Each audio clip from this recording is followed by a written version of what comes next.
एक समय की बात है, वो एक घना जंगल था। उस जंगल में बारिश शुरू होने वाली थी, लेकिन उस जंगल के सारे पक्षी परेशान रहते थे क्योंकि उनका घर नहीं बना था। इसलिए सारे पक्षी सुबह सुबह उठकर लकड़ियां ढूंढने जाया करते थे ताकि अपना घर बना सकें। मैं जल्दी से जाकर लकड़ियां ढूंढ लेती हूँ, नहीं तो जंगल के सारे पक्षी सारी लकड़ियां खत्म कर देंगे। मैंने बहुत आराम कर लिया, बारिश का मौसम शुरू होने वाला है। मैं जल्दी से सारी लकड़ियां ढूंढकर घर बना लेता हूँ, नहीं तो जंगल के सारे पक्षी लकड़ियां ढूंढकर खत्म कर देंगे। मैं रोजाना लकड़ियां ढूंढने जाती हूँ, पर कोई मजबूत लकड़ी मिल ही नहीं रही है। इस बार ज्यादा धूप और गर्मी के कारण सारी लकड़ियां सड़ गई हैं। जंगल के सारे पक्षी लकड़ियां ढूंढ रहे होंगे अपना घर बनाने के लिए। मैं भी चलकर लकड़ियां ढूंढती हूँ अपना घर बनाने के लिए। टूनी चिड़िया लकड़ियां ढूंढने के लिए निकल जाती है। दूसरी तरफ बुलबुल कबूतर लकड़ियां ढूंढ रही होती है। एक जगह उसे लकड़ी दिख जाती है। अरे वाह, मेरी किस्मत तो बहुत अच्छी है, मुझे इतनी जल्दी लकड़ी मिल गई। अब जल्दी से इन लकड़ियों को ले जाकर मैं अपना घर बना लेती हूँ। फिर बुलबुल कबूतर अपना घर बना लेती है और उसमें आराम से रहने लगती है। टूनी चिड़िया और भोलू कौआ भी लकड़ियां ढूंढ रहे थे अपना घर बनाने के लिए। इतनी देर हो गई है, अभी तक मुझे एक भी लकड़ी नहीं मिली। बरसात किसी भी वक्त हो सकती है। मैं क्या करूं भगवान, मुझे कुछ समझ नहीं आ रहा है। तभी टूनी चिड़िया को एक जगह पर कुछ लकड़ियां दिख जाती हैं। अरे वाह, आज मुझे लकड़ियां मिल ही गईं। चलो मैं चलकर जल्दी से अपना घर बना लेती हूँ। इतना बोलकर टूनी चिड़िया उन लकड़ियों के पास जाकर बैठ जाती है। दूसरी तरफ भोलू कौआ भी बहुत देर से लकड़ियां ढूंढ रहा था, पर उसे एक भी लकड़ी नहीं मिल रही थी। अरे अब मैं क्या करूं? इतनी मेहनत तो मैंने अपनी पूरी जिंदगी में नहीं की। अगर बारिश नहीं आती तो मुझे ये सब कभी नहीं करना पड़ता। तभी भोलू की नजर टूनी चिड़िया पर पड़ती है। अरे तो टूनी चिड़िया को भी लकड़ियां मिल गईं। सारे पक्षियों को लकड़ियां मिल जा रही हैं। मैं इतने दिन से लकड़ियां ढूंढ रहा हूँ, पर मुझे एक भी लकड़ी नहीं मिली। अगर ऐसे ही चलता रहा तो बारिश में मुझे बिना घर के रहना पड़ेगा। मुझे अब अपने शातिर दिमाग का इस्तेमाल करना ही पड़ेगा।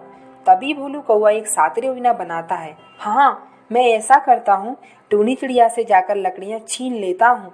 वो ज्यादा बोलेगी तो उसे एक चोंच मार दूंगा। भोलू कौआ उड़ता हुआ जाकर टूनी चिड़िया के पास बैठ जाता है। अरे टूनी चिड़िया, तुम ये क्या कर रही हो? ये लकड़ियाँ मैंने ढूंढ कर रखी थी, तुम इसे ले जा रही हो। तुम्हें मालूम है ना चोरी करना पाप है, फिर भी तुम चोरी कर रही हो। अरे भोलू कौआ, तुम झूठ क्यों बोल रहे हो? ये लकड़ियां मुझे अभी अभी मिली हैं। तुम झूठ मत बोलो, मुझे मालूम है तुम बहुत शातिर हो। तुम्हें लकड़ियां नहीं मिल रही, इसलिए तुम मुझे बेवकूफ बनाकर ये लकड़ियां ले जाना चाहते हो। अच्छा टूनी चिड़िया, अब तुझे पता चल ही गया है तो ये लकड़ियां मुझे दे दो। नहीं भोलू कौआ, मैं तुम्हें ये लकड़ियां नहीं दूंगी। अगर तुम लकड़ियां नहीं दोगी तो मुझे जबरदस्ती करना भी आता है, इसलिए मैं अभी प्यार से पेश आ रहा हूँ। चुपचाप ये लकड़ियां मुझे दे दो। फिर टूनी चिड़िया भोलू कौआ को लकड़ियां दे देती है और उदास होकर वहां से चली जाती है। सभी पक्षियों ने अपना अपना घर बना लिया होता है, लेकिन टूनी चिड़िया को लकड़ियां नहीं मिली होती हैं, इसलिए वो अपना घर नहीं बना पाती है। फिर एक दिन बारिश शुरू हो जाती है।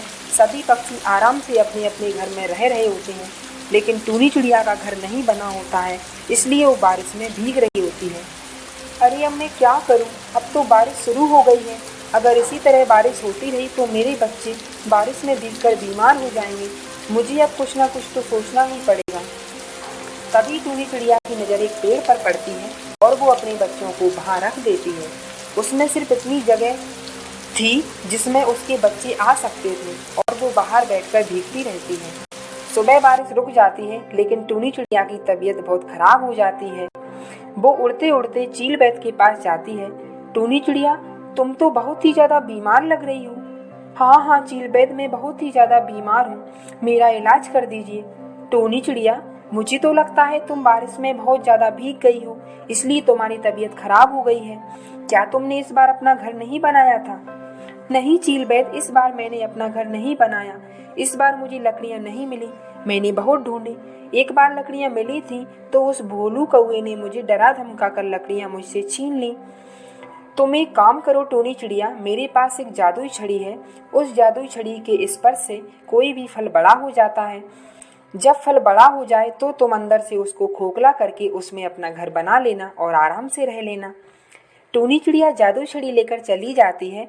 वो एक सेब पर जादुई छड़ी रख देती है और देखते ही देखते जादुई छड़ी के स्पर्श से सेब बहुत बड़ा हो जाता है और टूनी चिड़िया उसमें अपना घर बनाकर रहने लगती है।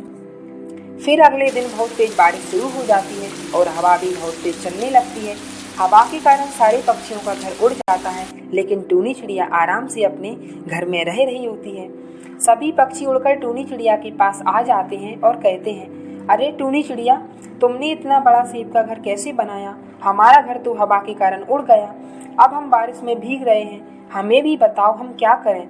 अरे हाँ टूनी चिड़िया, मुझे भी बताओ तुमने ये घर कैसे बनाया, मैं भी बनाऊंगा। मैंने कुछ नहीं किया, ये चीलवैद का कमाल है। चीलवैद ने मुझे एक जादुई छड़ी दी थी। उस जादुई छड़ी को किसी भी फल से लगाने पर वो फल बड़ा हो जाता है। मैंने भी सेब पर जादुई छड़ी को रखा, जिससे सेब बड़ा हो गया और मैं इसके अंदर घर बनाकर रहने लगी। तुम लोग भी चीलवैद से जाकर जादुई छड़ी ले लो और अपने अपने घर बना लो। फिर सभी पक्षी चीलवैद के पास आ जाते हैं। अरे चीलवैद जी, हम सब बारिश में भीग रहे हैं। हम सबका घर बारिश के कारण, हवा के कारण उड़ गया है।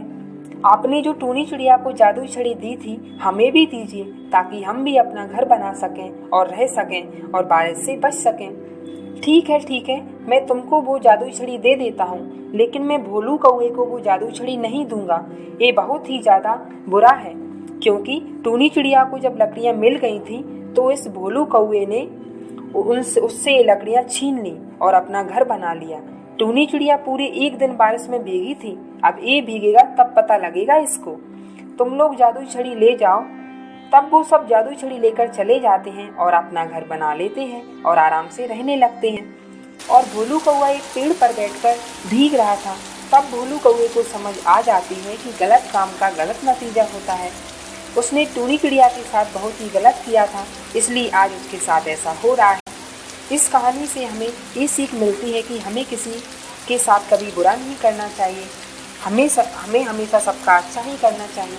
अगर आपको हमारी स्टोरी पसंद आई हो तो हमें कमेंट करके ज़रूर बताइएगा और इसी तरह की कहानियों के लिए हमारे चैनल को सब्सक्राइब कीजिएगा।